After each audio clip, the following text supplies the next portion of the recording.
Have you ever asked a question that ends up changing the way you see everything? That happened to me. One day, I went to my mentor and said, in a world this competitive, where the strong win and the weak get crushed, how does someone like me, with no power or special talents, survive? My mentor didn't answer right away. Instead, he smiled like he already knew where my question came from, and told me a story that sounded like something straight out of a nature documentary, yet somehow felt like it was secretly about me. He said that off the eastern coast of Australia, in the bright coral reefs, there lives a tiny creature called the cleaner fish. Down there, it's pure survival mode. Big fish chase smaller fish, and those smaller fish might become someone else's snack a minute later. Everyone is running, hiding, competing, but the cleaner fish, it doesn't have a shark's touch me and your dumb muscles. It can't disappear like a cuttlefish. It isn't poisonous like a sea snail.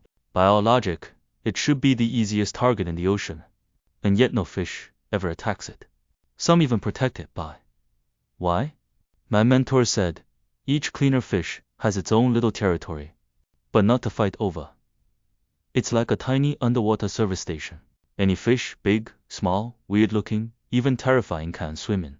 Open its mouth, and the cleaner fish gets right to work. It removes parasites from their gills and teeth, and while helping them, it earns its own food. Even the vicious moray eel, one of the ocean's ultimate predators, approaches the cleaner fish gently, almost respectfully, and lets the little guy clean its mouth without ever seeing it as prey. The cleaner fish doesn't pretend to be anything else. It doesn't attack, doesn't hide, doesn't play tricks. It just serves others. Quietly, consistently. And because of that, it lives safely in a world where danger is everywhere. It gets what it needs. It stays protected. It thrives.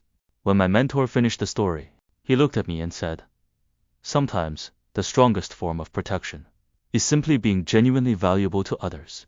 And in that moment, something clicked. I realized that being helpful isn't weakness. It's power, the kind that makes others naturally want to support you, protect you, and keep you around. And when I think about it, aren't we humans the same?